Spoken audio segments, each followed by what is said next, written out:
Hey everyone, and welcome to the Learning Ladder. Today we are doing a homeschool update, and I'll also talk about the channel update as well for the new year, because I think this is going to be my first video of the year, and I think I always do a excuse me, update as to what the future is going to hold for the channel for that year. And just a second, actually, I've had a little, not a cold, but kind of a little bit over Christmas, and it's completely not gone, so my voice is still a bit funny sometimes. So some water will help. Okay, so the channel for 2024. So as you all know, because I keep repeating it, and I think it's probably got a bit redundant by now, is we are moving in 2024. So we still don't have a moving date. Initially, they thought it was going to be January, at some point in January, but two of the searches, luckily for both of us, are taking longer than what I think is normal. So the reason I say luckily is because then no one can get angry, because it's not, you know, no one's holding the other one up, if you see what I'm saying. We're both holding each other up. So for us, there's a deed that we're still waiting for from the house we're buying. So I'm so glad about that, because if we were holding them up, I'd be really nervous, but we're not, so that's good. And then with us, they're waiting for their search all about the road, and the road saga still continues. And if you missed my Vlogmas videos, I talked about it in depth in one of those videos. I'm just going to quickly recap for those that are interested. Skip ahead if you're not, but basically our house is on a cul-de-sac, because it's a new build. Well, it's not now, it's 10 years old. It was the road where they built it on doesn't, at the point of when it was first built, show that it's an adopted road. Now, I didn't know anything about this, and all of it's from research from Google, so thank you Google, about adopted versus unadopted road. So basically, an adopted road is where the local authority takes responsibility for it, for if there's any repairs or anything like that. So the plans from when the house was originally built do not state whether it is or it isn't an adopted road, because it was just newly built. But because their searches haven't come back from the local authority, they don't know whether it is or not, and they keep asking us, and we keep saying, well, as far as we know it is, and blah blah blah. But from my research, because I was getting really fed up of wondering, and the everlasting is it not scenarios, it is, because the signs that it's an adopted road is if the council maintain it. So yes, they do. They come up and down with the sweeper man.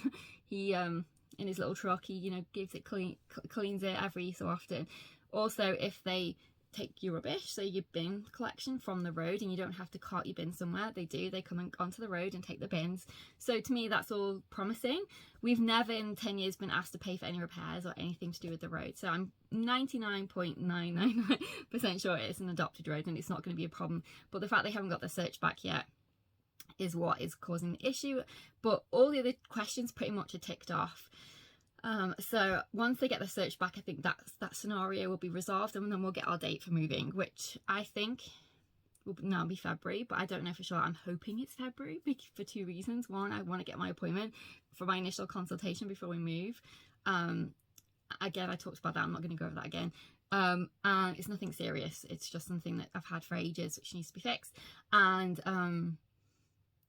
because we're moving local authorities, I want that appointment before we move. And also, which is the most stupid reason ever, I've got a pre-order for a book that I desperately want to read. And with pre-orders, especially with Amazon, you can't change your address once you place your order. So I'd have to go back into the order system and reorder it again. And my fear is that it'll be out of stock, because it's going to be definitely a #1 bestseller, because they always are. So I want my book before I move, and the book's coming out on the 30th of January. So I want it to be February now. Also, it'll give me longer to pack, because I haven't even started packing it, as you can see, because I didn't want to live in boxes for the next, you know, however many weeks if we haven't got a date yet. So I wanted the date first, and also the saga of how we get to our new location with the vans and where we put stuff in storage, we still don't know. So because I can't ask the seller of our house until I know the moving date, whether or not we can store stuff there, or whether we have to put it in the storage centre. So I can't pack anything because I don't know yet. So basically, anyway, that will affect to a certain degree only because of internet access. Now, this is where you can help me. If you live in a rural location and you're in the UK, even if you're not in the UK, but preferably if you're in the UK, what internet provider do you use? So we just live in a regular residential area currently, and we have Sky internet, but where we're moving to, we cannot get Sky internet. It doesn't operate there at all. And when we check the broadband speed, guess what the upload speed is? It's one. So that's not going to really help with my YouTube videos, so, or even just searching in general. So I spent ages searching the internet looking for different options, because we can't obviously do regular broadband. That's not going to work. BT won't do a line upgrade because they said you can get 4G, which is like the mobile thing, but I don't want to do that. I don't want to get 4G.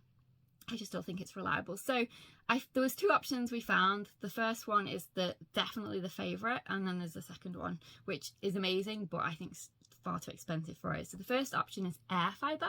Now, if you have air fiber, please let me know. Is it good? Do you like it? Is it reliable? So that's the one that we're looking at the most. It's one that's within our price range. It's one that, from the sounds of it, should be quite reliable, if not very reliable. The speed is perfect. It's like 40 gigabytes. So it's going to be perfect. It's just, it's one of those, it's a company I've never even heard of. But that shouldn't, I keep saying to myself, just because you've never heard of them, it doesn't mean that they're bad or anything like that. It's bound to be a niche thing because of the fact that it is such a niche system and things like that. So that's the one we're going to go with, primarily, provided obviously everything works out okay. The other option is Starlink, but I'd love to get Starlink, but it's £70 a month, plus you either have to rent the equipment or buy it, and if you buy it, it's £450, I think it was, or 650, something like that, 450, 650. So obviously we'd be wanting to rent, because we don't have that initial outlay. So I think it was even more expensive if you were renting it, plus the monthly fee. So I think the only way we'd get did I get Starlink is, I was worried I said Skynet for a second then. Starlink, I haven't been watching the Terminator. Although, no. Yeah, the only way we get Starlink is if everything went wrong with the air fiber, but I'm really hoping it doesn't, because it's a really reasonable fee. It's more expensive than what we pay now, but it seems reliable, so it'll be perfect. So the whole reason for even mentioning this in the first place is I have decided my schedule. So I am going to do 2 videos every week for 2024 minimum. I tested out with Vlogmas what my capacity was and how many videos. That's part of the reason why I wanted to do it. How many videos I could actually upload. Now I know obviously they weren't homeschool related, but homeschool related content is easier for me to film than it is for me to just film what I'm doing, as in a day, a vlog or going somewhere. That's quite hard because you have to edit lots of it and stuff like that. So it's much easier to just film homeschool content, generally speaking. So I think 2 uploads a week should be fine for me. My plan is during the period that we're moving is to batch film before we go. That way I'll have videos, and just in case there's any hold up with the internet, I really hope there isn't, because we need it desperately. So I'm hoping that it's just seamless, but just in case, and also, to see how speed is and stuff with it and things. So my plan is for 2 videos a week, bearing in mind internet. So fingers crossed that's achievable minimum. And then if I get, so I've already planned out my whole videos from now until the end of July for 2 videos a week. So that's something that's off my mind completely. Then I can just let my inspiration, if there's anything else, or choose additional topics or whatever if I want to throughout the year. But at least I've got my 2 down, because that's what I really wanted. The reason I want to do a minimum of 2 is because 1 is not enough for me to get monetized. I've gone back, and that's the one good thing about having a channel for as long as I have. I've gone back and looked at all my figures and seen when I had the most watch time, because there's this stupid restriction which drives me insane on YouTube, where you have to have 4,000 hours of watch time in a year. And I think it's a lot easier to get it if you're a brand new channel and you're just starting from fresh. But for whatever reason, I don't know if they push you more when you're a new channel, or show you more to people. I don't know what it is, but all I know is that because I've had my channel so long, it's exceptionally difficult to get that 4,000 hours within a year. So I came really close at one point in time, and that one point in time was when I was doing more than 1 video a week. So I'm going to go back and try and just see for one last ditch attempt. And it's not about how much money monetization brings you, because let's face it, it's not hardly anything. It's the point of that YouTube promotes you more when you are monetized, and I know for a fact they do. They say they don't, but when I look back at my figures and stuff and the time when we were allowed to be monetized, they shared my videos way more than they do now. So I do think it matters, but also other brands and everything else and other companies that might want to work with you, I do think that matters to them. So I really want to get my channel monetized. I've put years of effort into this channel, and you know, I just feel like I should be there by now, and it's embarrassing that I'm not, to be honest, because it's like, what is wrong with my channel? Why can I not get it monetized? It's insane. But this is my last ditch attempt. I think after that I'll probably still do YouTube, but it'll just be literally whenever I want to, because it takes time, and people who think that YouTube is super easy and doesn't take any time and everything else, they don't do it. That's all I can say. They just literally don't do it, because it does take time to film, to edit, to answer comments. And I always, every single time someone asks me a question, I always answer.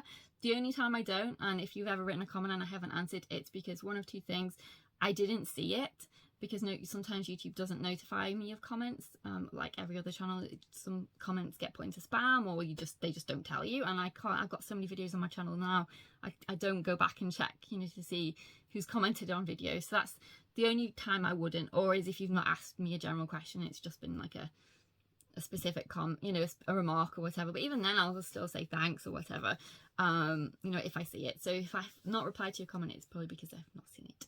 Okay, so that's everything in terms of updates. Now let's talk about homeschool. So what I plan to do is go through each subject and give you an update about the curriculum, what we've been using, how we've been liking it, any changes that I plan to make, or any changes that I foresee, or, you know, that kind of scenario. So we'll just start. I'm trying to think what the best thing to do is. I think I'm going to start with Dragon Academy, and then we'll go subject by subject, because I think that's easiest. Okay, so we are on week 10 of Dragon Academy. So when this first week back, it's only 4-day week because it's New Year's Day.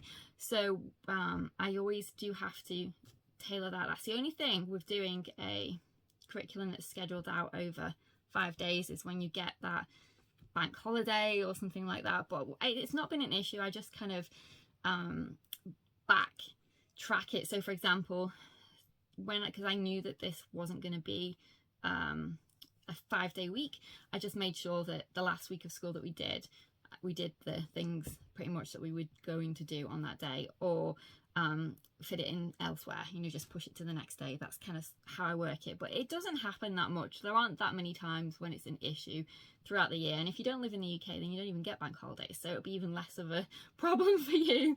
But yes, so week 10 is a 4-day week, and then we'll be back for 5 days for week 11 as normal. We're not behind. I know it sounds like, hang on a second, you just had Christmas break, shouldn't you be on week 12? Because I actually already planned that we would school till the end of July. So that's when we'll finish school. We'll finish school the end of July. But that last week, 2 weeks, are always lighter because we finish most things. The reason was because we had a week where we were sick. So that kind of put us on a, not behind, because I don't think you're ever behind when you homeschool, because obviously you can just change your schedule, but that did change when we would finish for the year. And then it wouldn't have ordinarily have done so had it not been for the fact that we'd already taken a couple of days extra holiday for when we were traveling looking for our new house. So that's why we're going a little bit longer, but that's absolutely fine. I do still plan to homeschool fully while we're moving, because the way we're doing it is I'm taking all my essentials for homeschool with me. They're staying with me for the duration. They're not going in storage or anything like that, so we can still get all our homeschool work done. And also because my husband only has a very short amount of holidays left this year, we're going to unpack slowly. So I'm just going to get the basics done over a weekend. So I'm going to get, you know, the kitchen, the bathroom, the bedroom set up, homeschool room set up, and then everything else, so like all our garden equipment and stuff like that, fixing shelves and wardrobes and all that kind of stuff will just have to naturally be slower because of the fact that he obviously has to work. And that's why I'm not going to have to take a homeschool break. If it turns out that we don't move until the half term in February, then even better. But, you know, I don't think it'll take that long. I think we'll have moved before then, but who knows? Your guess is as good as mine at this point. But anyway, so we are absolutely loving Dragon Academy. We are, as I said, on week 10. We're in book 2, which is The Lost Heir, which is Tsunami's book. If you haven't read any of the Wings of Fire series, which I think a lot of you already have because it's a very popular series, the first set of books are about one specific main character with the others supporting. It does change throughout because it's a massive series as to who is the lead of the book, if you like. But book 2 is Tsunami. It's one of my favorites. I love Tsunami's character. She's so funny. I love Riptide. I love the whole under the sea political stuff, and the who was you know, the mystery about the Queen's eggs and everything. It's just a really, really good book. I think that one, and I love Clay. He's my favourite dragon of all of them. So I really like Clay's book. I really like Tsunami's book. And I really like Gloria's character as well. She's really funny too. And I like the whole thing with her and Death Seeker. So I really hope she does an updated version of the story. You know, writes more so we can find out what happened to all the original characters as they get older and stuff. But yes, I really love Wings of Fire series. I think it's such a fantastic book series, and if you haven't started it, then give it a try. It's amazing. So we're on book 2, as I said. The way I have the schedule set out is that we read, or she reads I should say, several chapters a day. Then we have our questions that she has to do that go along with the chapter, and then for 2 days of the week, which is a Thursday and a Friday for us, she does her scrolls activities, which are more in-depth activities, usually writing assignments or some kind of project or fun stuff, crafts, art, you know, all that kind of thing, is for a Thursday and a Friday. So that's how the reading scenario goes. Then we have our grammar excuse me, and then we have at different points of the year a different writing book that goes along with it. So for this, we're still doing currently the sci-fi and fantasy story book for our language arts component for Dragon Academy. Then moving on to science. So we are doing the Nomad Press science, and I've never used them before, so it's split up for different books. So for book 1 it's kitchen chemistry, and we have finished this now. Some of them do overlap depending on obviously how many chapters there are, so we have moved on to book 2 while we've still been doing kitchen chemistry, but that's fine, it's not a big deal. So we have now finished kitchen chemistry. We finished this the last week of school, before the holidays. You know, we fitted it in during our Christmas school time because I wanted to get it finished, because I knew this week was going to be a 4-day week. That's what I mean about, you know, fitting things in previously to account for that scenario. So we finished kitchen chemistry from Nomad Press. I did really like it. It's a very different way of doing science than I've been used to in the past. So for example, we've used things like elemental science, we've used the Good and the Beautiful science, and they're all very lesson plan orientated. I feel like the Nomad Press is much more free-flowing, and it reminds me of Harcourt Science in that way, because where I didn't have the teacher guide with Harcourt Science, I was able to pick and choose and add to it, and I think the Nomad Press books are very similar. All the information's all still there, but you have the flexibility to add extra stuff. So for example, I added a lot of videos to bring the lessons alive, if you like, and I scheduled all those into our plans. I also added 2 additional experiment books. So I did kitchen science, cookbook, and science experiments you could eat, and I picked activities to go with the schedule. Sometimes they were very similar in terms of content, sometimes they were completely different, and it was just a fun experiment, which is absolutely fine. Science is supposed to be educational and fun. But yes, overall I have really enjoyed the first book, so I'm excited for us to start the next one. So we will start its biomes next, and we start that on week 11, which is next week, which I'm super excited about. I'm really excited to get back into biology. Biology is my favorite science area, but it has been fun doing kitchen chemistry, and she has learned a lot, and she loves the whole potion making things, and so it's been a really good introduction to chemistry at a more advanced level. Obviously we've done chemistry in the past with different units. Elemental science specifically has little chemistry bits here and there in their science that we did, but it's been the first, well, it's just been exclusively one topic, for us at least.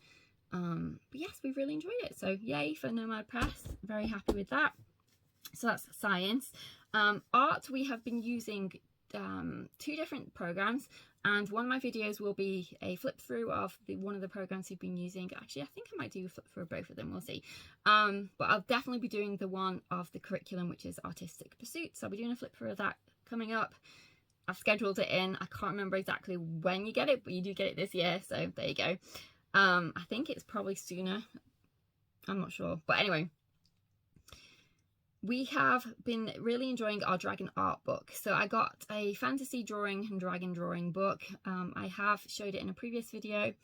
Let me know if you want me to do a flip through of it again. And basically what we do is I give her a sketchbook, and then she reads the instructions and draws whatever it asks you to draw. So that's what we do for dragon art to go with along with Dragon Academy. But then one day a week we also do our Artistic Pursuits lesson, which for us is sketching this year, and that has been going really well. Again, I will do a flip through of that. So that's what we've been doing for art. Computers or technology, we have been doing coding.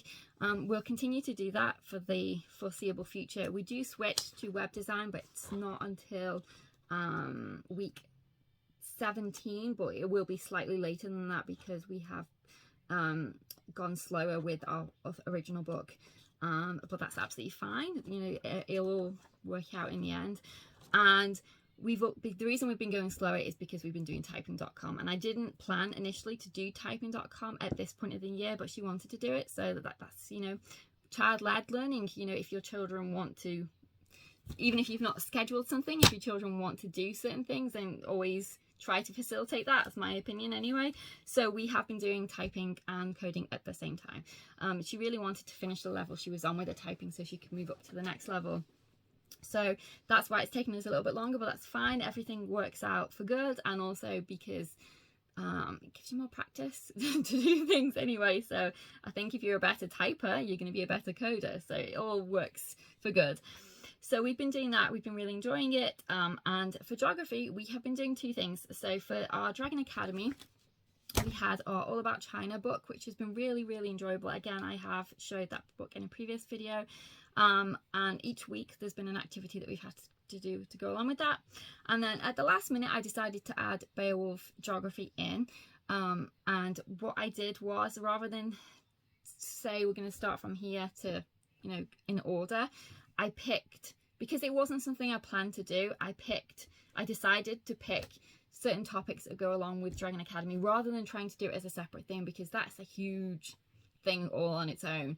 And to do both would be too much. So what I have done is picked certain topics to go along with our Dragon Academy book. So for example, with the tsunami one, obviously we're going to pick the oceans and that kind of thing, rather than trying to do the whole thing. And then we'll continue with Beowulf next year as well. So that's how I'm going to work.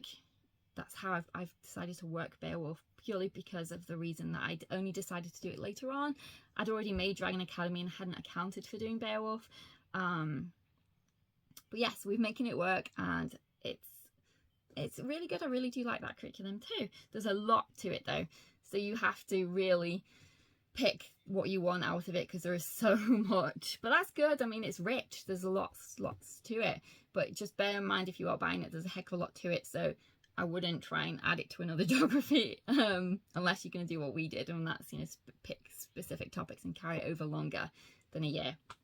So that's everything currently for Dragon Academy. Dragon Academy does change throughout, depending on what book we're doing. So for example, we'll start doing Legends soon, which is our Dragon History, which I'm super excited that actually comes in. Let me think. So once we finish our China, that's when we switch to do our Dragon History.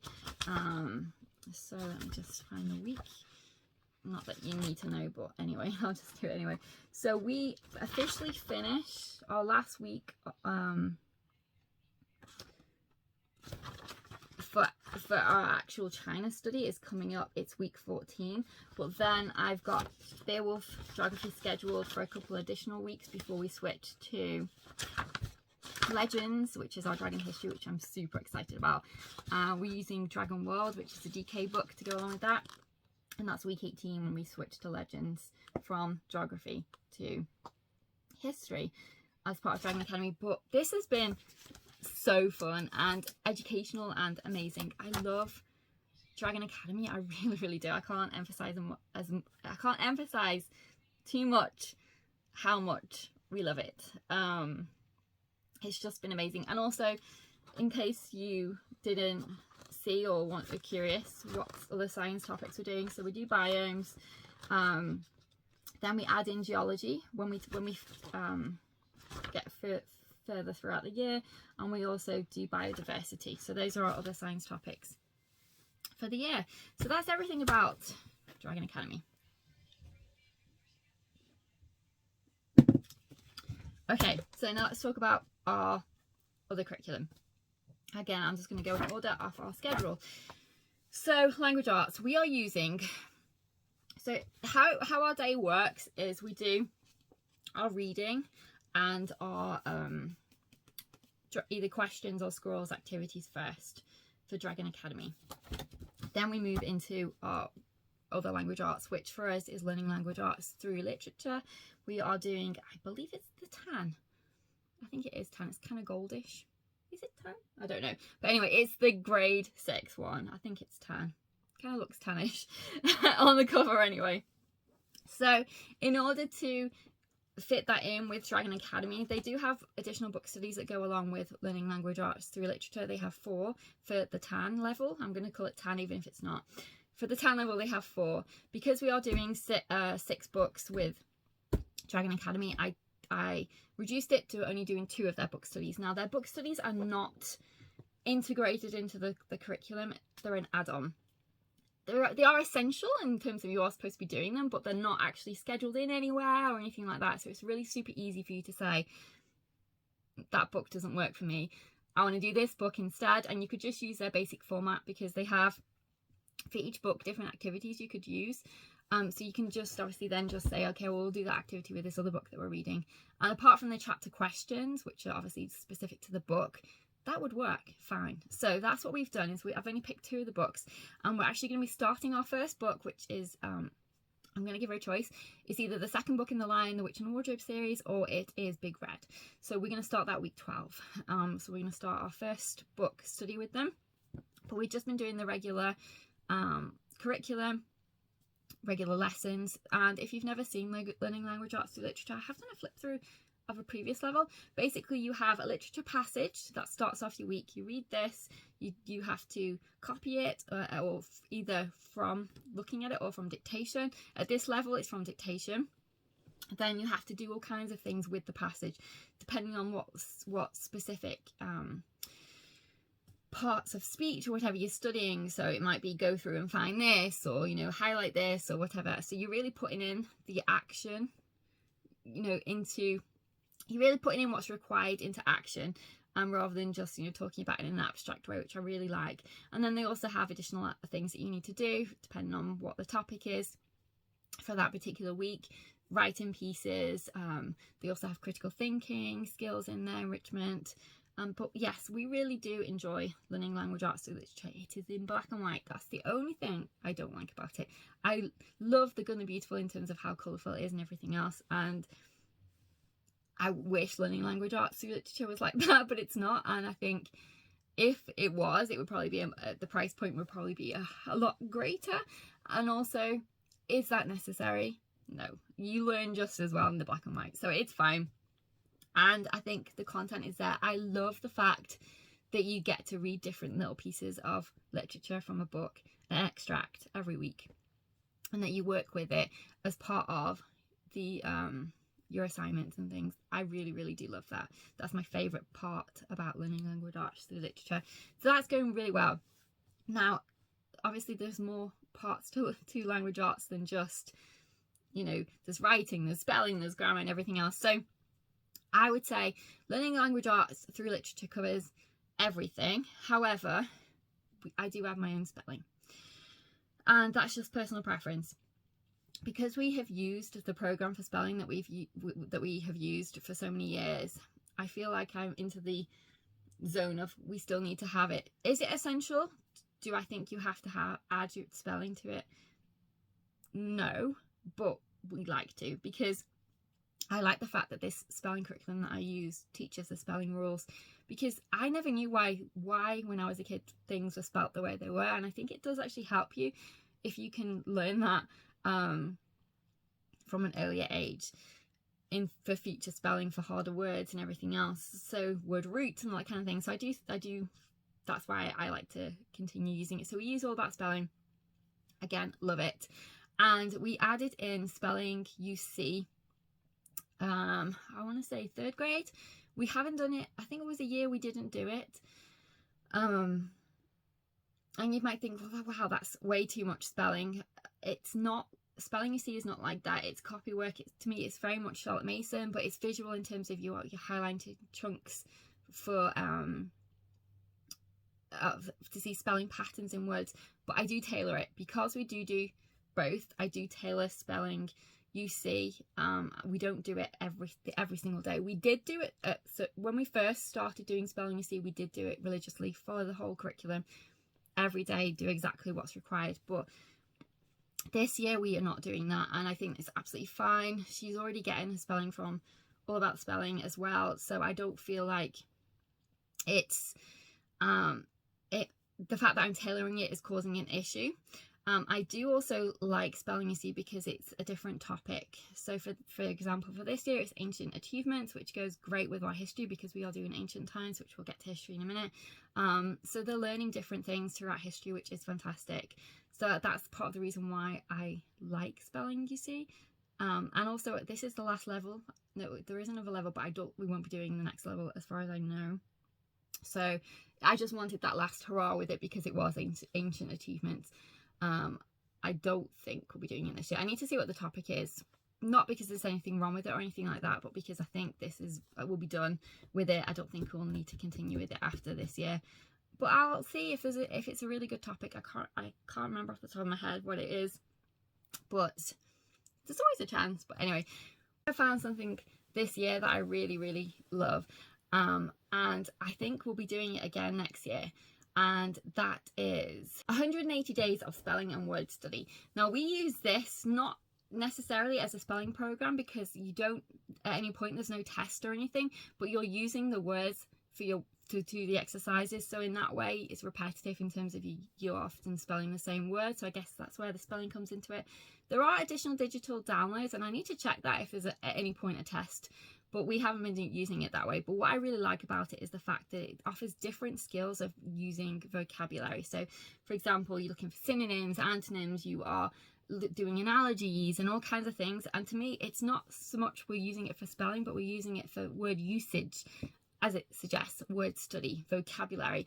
And we have been really loving it in terms of, I have been really loving it from an educational point of view. I really love it for that reason. So I think that will replace All About Spelling UC next year completely. We won't even bother doing that. And she does 180 days of spelling and word study independently after we finished our together stuff for the day, because we do all our together stuff in the morning, and then we have lunch, and then we'll finish up anything we haven't finished together stuff, and then she'll do her independent stuff, which that is one of the things that is independent, as well as our vocabulary. I use my own vocabulary book that I've got on Amazon. It's a blank template where you can use any vocabulary book to go along with it. We are using the Mrs. Wordsmith's one, which I love. She gets to draw the picture of the word, use it in a sentence, find its word root, alternate word for it. We have loved it. She loves it, and it's such a fun way to do vocabulary. So she does that as part of her independent stuff as well as her handwriting. So those are all the things that she does independent, and that she does those in the afternoon, which don't take very long at all. So that's how I managed to fit in 3 spelling programs. Is bad? No, it's not. I use them for different things, for different reasons, and I really like them. So there we go. I love my little combination that I've made of language arts this year.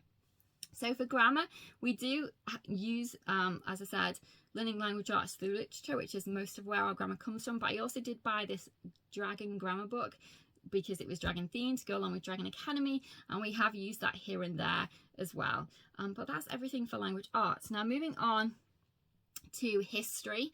We went back to Story of the World, so we are doing volume 1, Ancient Times. So we've gone back. As far as I know, you are supposed to do that. You're supposed to do the cycle twice. Well, that's what we've done anyway, and it's great. I love Story of the World. We've had so much fun with it again this year. So I have the audio of the book.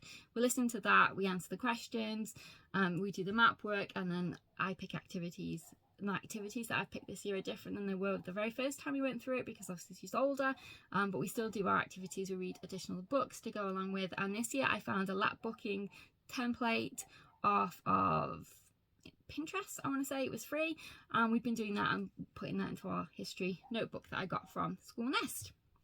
So there is a little template for every single chapter.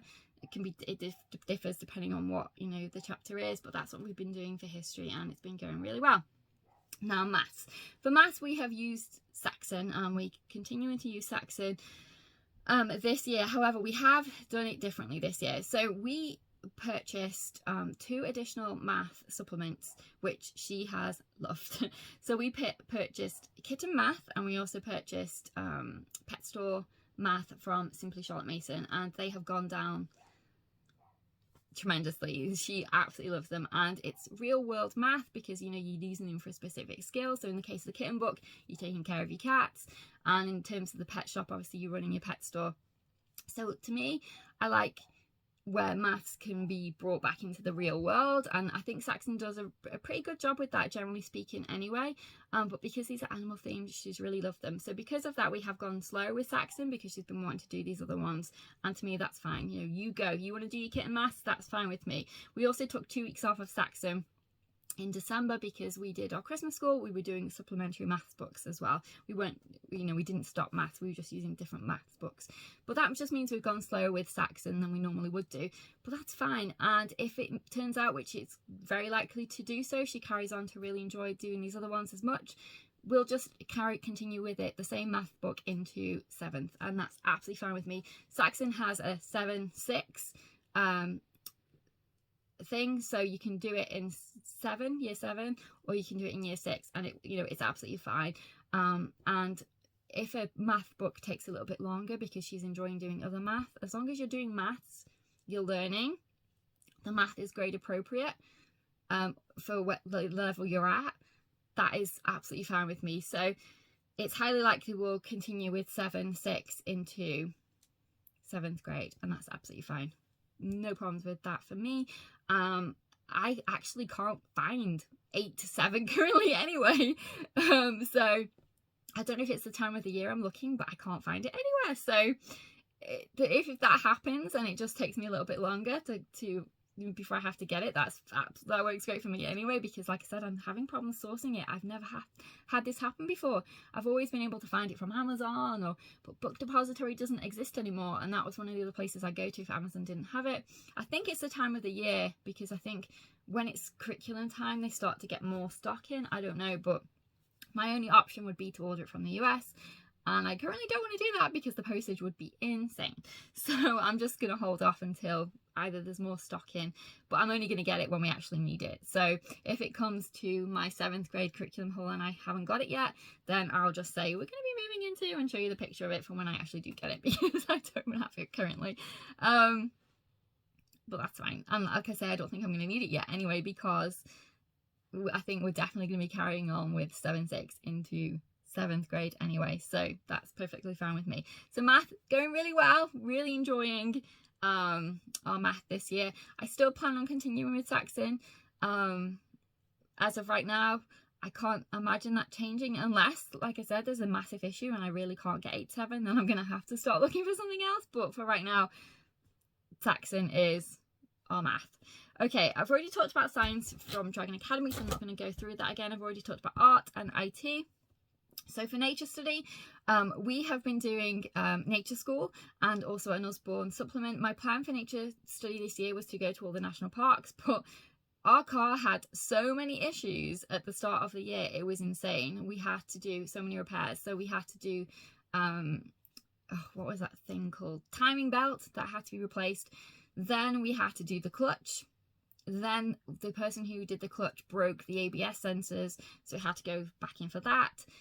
So it cost over, way more than the car was even worth, over £2,500 to fix the bloody car. Insane. But it's working now and it's amazing. So I'm not complaining at all. But it's just cost an absolute fortune to fix it. So because of that, we didn't get to go to any of our national parks because it took so long to fix it. But I'm hoping to get to at least one before we move, because it'll be really far for us to come back to this one. So I'm going to go to the one that's closest to us, which is not exactly close, but it's closer than it would be for when we move before we go. But I'm not worried because there is so much nature where we're moving to. So we're going to have a whale of a time anyway, once the weather is better. So that's everything Monday to Thursday. Now on a Friday, we do our Dragon Academy scrolls first, which is your writing activity. If there's anything for language arts from learning language arts through literature, we'll do it that day. But generally speaking, I try to do it on a Monday to Thursday basis. Even though learning language arts through literature is a 5-day week, I tend to compress it down to 4. Then we do our pet store math, but as it's turned out, our pet store math has been leaching into our Monday to Thursday, which is fine with me. It's still math, she's still learning, but she's enjoying it because it's fun. So yes, that's when we do our pet store math. And then we do our unit study. So for the first term, our unit study has been from Barefoot in the Trees. Did I say that right? I think I did, which is our Harry Potter unit study. We haven't finished because we're only doing it once a week, and we didn't do it at all during the 2 weeks of Christmas because we were doing our Christmas Carol study. So we're continuing with that. I really like that unit study.